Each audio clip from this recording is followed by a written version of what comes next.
सफल लोग किसी खास जादू की वजह से नहीं जीतते, बल्कि उनके अंदर एक अलग ही माइंडसेट होता है। क्या आपने कभी सोचा है कि जो लोग अपनी लाइफ में कुछ बड़ा हासिल करते हैं, उनके सोचने का तरीका कैसा होता है? इसी माइंडसेट को समझने के लिए आज हम एक खास कहानी लेकर आए हैं, जो इंस्पायर है मार्क मिनर्विनी की किताब माइंडसेट सीक्रेट्स फॉर विनिंग से। यह कहानी है अमन की, जो एक आम इंसान से एक अनस्टॉपेबल विनर बनने तक का सफर तय करता है। कैसे उसने अपनी फेलियर से सीखा, इमोशंस को कंट्रोल किया, डिसिप्लिन और कंसिस्टेंसी को अपनी ताकत बनाया और आखिर में अपनी लाइफ का सबसे बड़ा मुकाम हासिल किया। अगर आप भी अपनी लाइफ में कुछ बड़ा करना चाहते हैं तो इस कहानी को जरूर सुनिए, क्योंकि माइंडसेट ही असली जीत की कुंजी है। मैं हूं रोहन और आप देख रहे हैं कोर ऑफ बुक्स, जहां हम आपके लिए लाते हैं लाइफ चेंजिंग बुक्स की कहानियां और उनके अंदर छिपे पावरफुल लेसन्स। आज की स्टोरी शुरू करने से पहले आप सभी से एक छोटी सी गुजारिश है। आप लोग हमारे वीडियो देखते देखते खो जाते हैं, चैनल को सब्सक्राइब करना भूल जाते हैं। तो अगर आपको हमारी ये कहानी पसंद आई हो तो इसे लाइक और कमेंट जरूर करें, साथ ही अपने दोस्तों के साथ शेयर भी करें। और हां, हमने अपना मेंबरशिप ओपन कर दिया है। अगर आप हमें सपोर्ट करना चाहते हैं तो ज्वाइन जरूर करें। बुक का लिंक डिस्क्रिप्शन में दिया गया है। तो चलिए शुरुआत करते हैं। Chapter 1, the power of decision. रात के 11 बजे थे। अमन अपनी बालकनी में खड़ा था, हाथ में चाय का कप, लेकिन दिमाग में हजारों सवाल घूम रहे थे। पिछले कुछ महीनों से उसकी जिंदगी में कुछ भी सही नहीं चल रहा था। बिजनेस में लॉस, पर्सनल लाइफ में फ्रस्ट्रेशन और खुद पर कॉन्फिडेंस भी कम हो गया था। क्या मेरी जिंदगी कभी बदलेगी? उसने खुद से सवाल किया। उसी समय उसे अपने दोस्त समीर की याद आई, जिसने कुछ दिन पहले उसे एक किताब माइंडसेट सीक्रेट्स फॉर विनिंग दी थी और कहा था, अगर अपनी जिंदगी में सच में बदलाव चाहते हो तो इसे पढ़ो। थोड़ी देर सोचने के बाद अमन ने क्यूरियोसिटी में किताब का पहला पन्ना खोला और एक लाइन पढ़ी, your life is shaped by the decisions you make, winners decide to win before they start. ये लाइन उसके दिल को छू गई। उसने सोचा, क्या मैंने सच में कभी जीतने का डिसीजन लिया था या बस एक्सक्यूजेस बनाता रहा? वो सोच में पड़ गया। उसे याद आया कि जब उसका बिजनेस फेल हो रहा था, तब उसने खुद को यह कहकर बहला लिया कि मार्केट ही खराब चल रही है। जब उसकी पर्सनल लाइफ में दिक्कतें आई तो उसने कहा, मेरे पास टाइम नहीं है रिलेशनशिप्स हैंडल करने के लिए। लेकिन आज उसे समझ आ रहा था, असल दिक्कत मार्केट या टाइम नहीं था, दिक्कत थी उसका खुद का माइंडसेट। उस रात अमन ने एक स्ट्रॉन्ग डिसीजन लिया। अब से वो हर चीज के लिए खुद को रिस्पॉन्सिबल मानेगा और एक विनर की तरह सोचेगा। अगली सुबह उसने खुद से एक प्रॉमिस किया। उसने अपनी डायरी निकाली और लिखा, I will take full responsibility for my life, no more excuses, only actions. Chapter 2, the winners mindset. सुबह के 6 बजे थे। अमन की आदत थी कि वो देर से उठता था, लेकिन आज उसकी आंखें अपने आप जल्दी खुल गई। उसने मोबाइल उठाकर देखा, 6 AM। वाओ, ऐसा कब हुआ था आखिरी बार? उसने खुद से कहा। उसे अपनी कल की लिखी हुई बात याद आई, I will take full responsibility for my life, no more excuses, only actions. आज उसका मन कर रहा था कि फिर से सो जाए, लेकिन इस बार उसने अपने कंफर्ट जोन को तोड़ने का फैसला किया। उसने माइंडसेट सीक्रेट्स फॉर विनिंग का अगला चैप्टर खोला और पढ़ा, A winning mindset is built on discipline and habits, not just motivation. अमन सोचने लगा, मोटिवेशन तो हमेशा टेम्पररी होता है, लेकिन अगर मैं डिसिप्लिन को अपना लूं, तो क्या मैं सच में अपनी लाइफ बदल सकता हूं? यह सोचते ही उसने एक चैलेंज लिया, आज से मैं अपनी डेली हैबिट्स को इंप्रूव करूंगा, नो मैटर व्हाट। पहला दिन आसान नहीं था। सुबह उठने के बाद उसका मन किया कि थोड़ी देर और सो जाए, लेकिन उसने खुद को मजबूती से संभाला। उसने रनिंग शूज पहने और घर से बाहर निकल गया। शुरुआती 10 मिनट में ही उसे थकान महसूस हुई, लेकिन उसने हार नहीं मानी। जब दौड़कर वापस आया तो उसके अंदर एक अलग ही एनर्जी थी। वाओ, मैंने खुद से किया हुआ वादा पूरा किया। उसे एहसास हुआ कि अगर वो डिसिप्लिन को अपना ले तो उसकी पूरी जिंदगी बदल सकती है। उसने अपनी डायरी में लिखा, success is not about one big win, It's about small daily victories. Chapter 3, Breaking the Comfort Zone. अमन की नई दिनचर्या धीरे धीरे सेट हो रही थी। सुबह जल्दी उठना, दौड़ना, किताबें पढ़ना और हर दिन खुद को थोड़ा और बेहतर बनाना। लेकिन असली परीक्षा तब आई जब उसे अपनी सबसे बड़ी कमजोरी का सामना करना पड़ा, लोगों के सामने बोलना। ऑफिस में एक जरूरी मीटिंग थी जहां अमन को अपनी टीम के सामने एक नया प्रोजेक्ट प्रेजेंट करना था। इससे पहले वो हमेशा ऐसे मौकों से बचता आया था।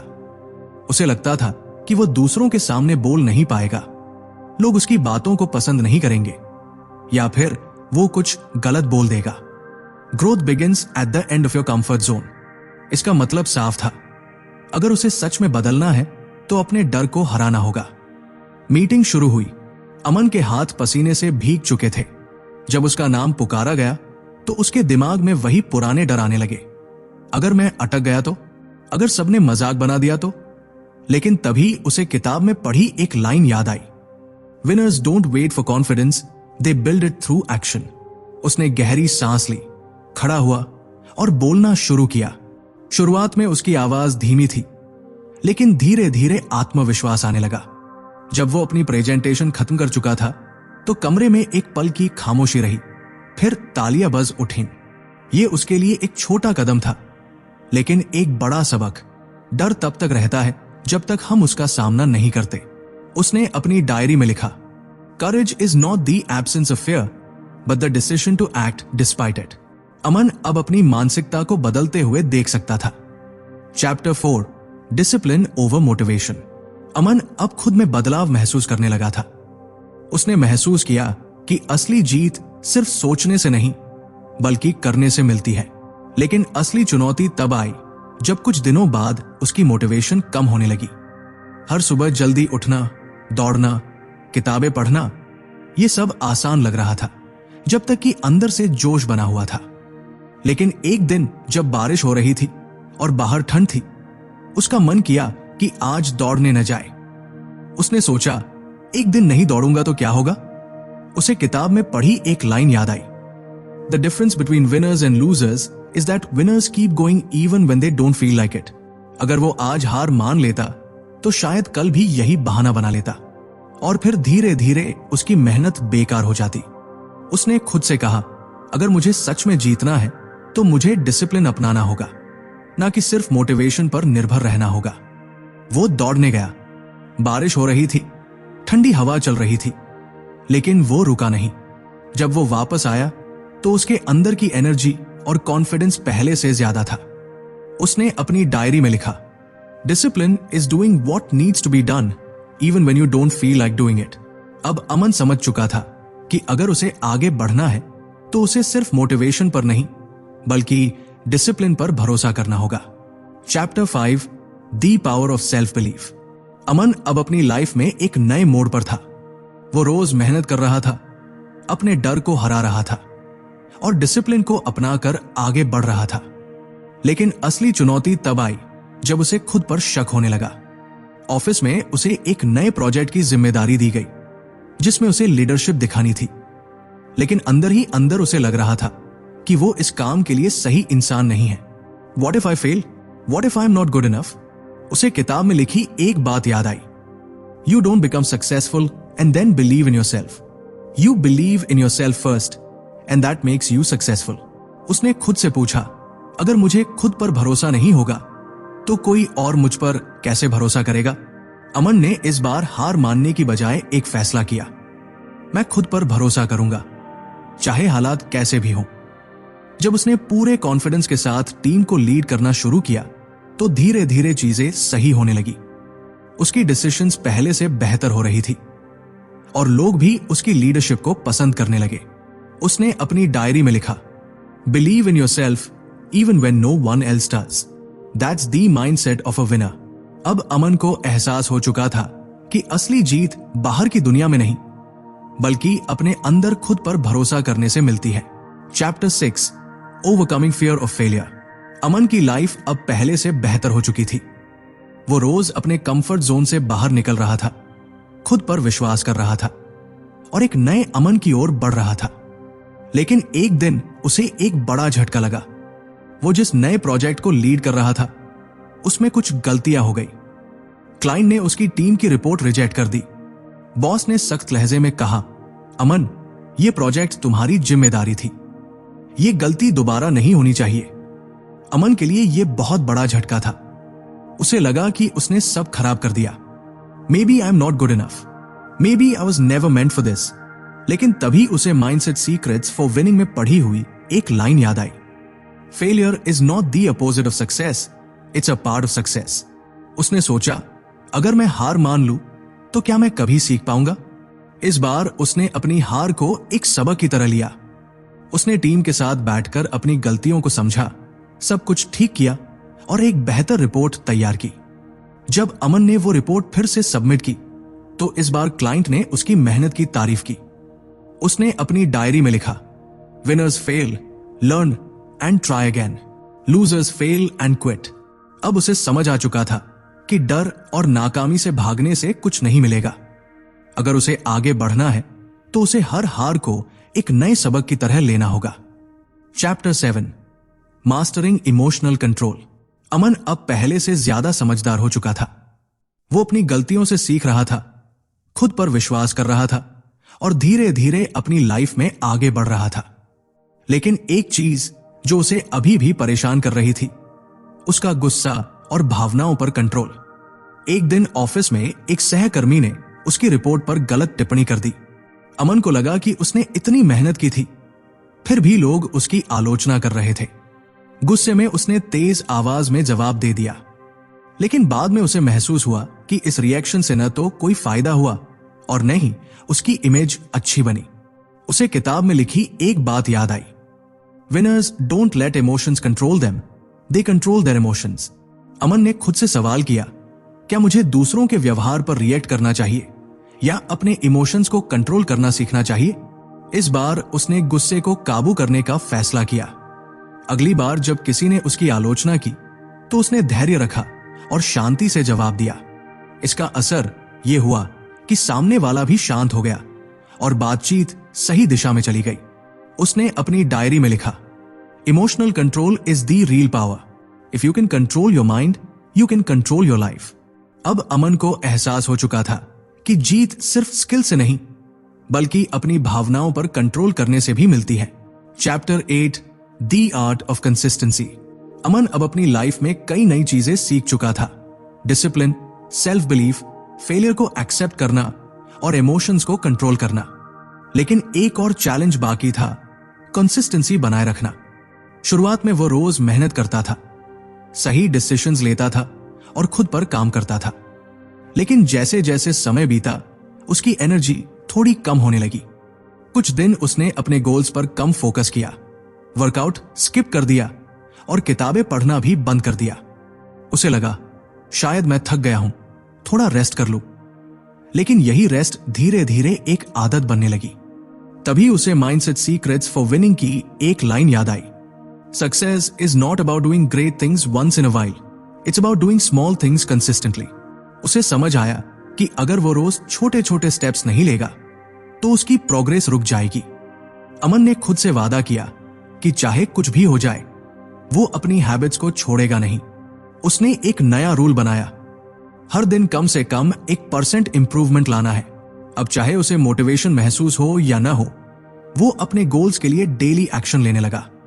धीरे धीरे उसका फोकस और डिसिप्लिन वापस आ गया। उसने अपनी डायरी में लिखा, consistency is the difference between average and extraordinary. अब अमन समझ गया था कि असली सफलता उन्हीं को मिलती है जो छोटे छोटे कदम हर दिन उठाते रहते हैं। Chapter 9, developing mental toughness. Aman अब अपनी लाइफ में पहले से ज्यादा डिसिप्लिन्ड और कंसिस्टेंट हो चुका था। लेकिन सफलता की राह आसान नहीं होती। जैसे जैसे वो आगे बढ़ रहा था वैसे वैसे उसे और भी बड़े चैलेंजेस का सामना करना पड़ रहा था। एक दिन ऑफिस में उसे एक नया प्रोजेक्ट मिला जो उसकी कैपेबिलिटीज की असली परीक्षा लेने वाला था। डेडलाइन कम थी, काम मुश्किल था और प्रेशर बहुत ज्यादा था। कुछ दिनों तक उसने मेहनत की, लेकिन जैसे जैसे वर्कलोड बढ़ता गया उसे लगने लगा कि वो इस प्रेशर को झेल नहीं पाएगा। उसके मन में फिर वही पुराने डाउट्स आने लगे, क्या मैं ये कर पाऊंगा? अगर मैं फेल हो गया तो? उसे किताब में पढ़ी हुई एक लाइन याद आई, mental toughness is not about avoiding stress but about thriving under pressure. इस बार उसने हार मानने की बजाय खुद से कहा, मैं जितना बड़ा चैलेंज फेस करूंगा उतना ही मजबूत बनूंगा। उसने अपनी माइंडसेट को शिफ्ट किया। उसने प्रॉब्लम्स की बजाय सॉल्यूशंस पर फोकस किया। हर मुश्किल टास्क को छोटे छोटे हिस्सों में बांटा और एक एक करके उन्हें पूरा करने लगा। धीरे धीरे उसका कॉन्फिडेंस वापस आने लगा। उसने प्रोजेक्ट को समय पर पूरा किया और बॉस ने उसकी मेहनत की सराहना की। उसने अपनी डायरी में लिखा, strong minds don't quit, they adapt, learn and keep moving forward. अब अमन को एहसास हो गया था कि असली जीत सिर्फ टैलेंट या स्किल से नहीं मिलती, बल्कि मेंटल टफनेस से मिलती है। Chapter 10, becoming unstoppable. अमन की लाइफ अब पूरी तरह बदल चुकी थी। उसने खुद पर भरोसा करना सीख लिया था, फेलियर से डरना छोड़ दिया था, इमोशंस को कंट्रोल करना सीख लिया था और सबसे बड़ी चीज, कंसिस्टेंसी और मेंटल टफनेस को अपनी ताकत बना लिया था। लेकिन असली टेस्ट अभी बाकी था। एक दिन उसे अपने ड्रीम रोल के लिए एक बड़ी अपॉर्चुनिटी मिली, एक ऐसे प्रोजेक्ट को लीड करने का जिसे अब तक सिर्फ एक्सपीरियंस्ड लोग हैंडल करते थे। यह उसके लिए लाइफ चेंजिंग मौका था, लेकिन साथ ही एक डर भी था। क्या मैं इसे कर पाऊंगा? अगर मैं फेल हो गया तो? उसे किताब में लिखी एक लाइन याद आई, winners don't wait for the perfect moment, they create the moment and make it perfect. इस बार अमन ने हेजिटेशन को पीछे छोड़कर इस अपॉर्चुनिटी को एक्सेप्ट कर लिया। उसने हर वो स्ट्रैटेजी अपनाई जो उसने अब तक सीखी थी, discipline, smart work, patience, emotional control और सबसे जरूरी, नेवर गिव अप एटीट्यूड। कुछ महीनों की मेहनत के बाद उसका प्रोजेक्ट इतना सक्सेसफुल हुआ कि बॉस ने उसे कंपनी का यंगेस्ट टीम लीडर बना दिया। अब अमन सिर्फ एक एम्प्लॉय नहीं, बल्कि एक लीडर बन चुका था। उसने अपनी डायरी में आखिरी बात लिखी, success is not about luck, it's about mindset, discipline and persistence. अब वो अनस्टॉपेबल बन चुका था। उसे पता था कि लाइफ में चैलेंजेस कभी खत्म नहीं होंगे, लेकिन अब वो किसी भी मुश्किल का सामना करने के लिए पूरी तरह तैयार था। तो ये थी अमन की कहानी, एक ऐसा इंसान जो शुरुआत में खुद पर डाउट करता था, लेकिन अपनी माइंडसेट को बदलकर अनस्टॉपेबल विनर बन गया। यही सीख हमें मार्क मिनर्विनी की किताब माइंडसेट सीक्रेट्स फॉर विनिंग से मिलती है। सक्सेस सिर्फ टैलेंट से नहीं, बल्कि डिसिप्लिन, कंसिस्टेंसी और नेवर गिव अप एटीट्यूड से मिलती है। अगर आपको यह कहानी पसंद आई हो और आप ऐसी ही पावरफुल बुक्स की कहानियां और उनके लाइफ चेंजिंग लेसन्स सुनना चाहते हैं, तो कोर ऑफ बुक्स को सब्सक्राइब करना ना भूलें। साथ ही इस वीडियो को लाइक करें और कमेंट में बताएं कि इस कहानी का कौन सा पार्ट आपको सबसे ज्यादा पसंद आया। मैं हूं रोहन और मिलता हूं आपको अगली powerful book story. Thanks for watching, stay motivated and keep designing your life. Until next time, take care.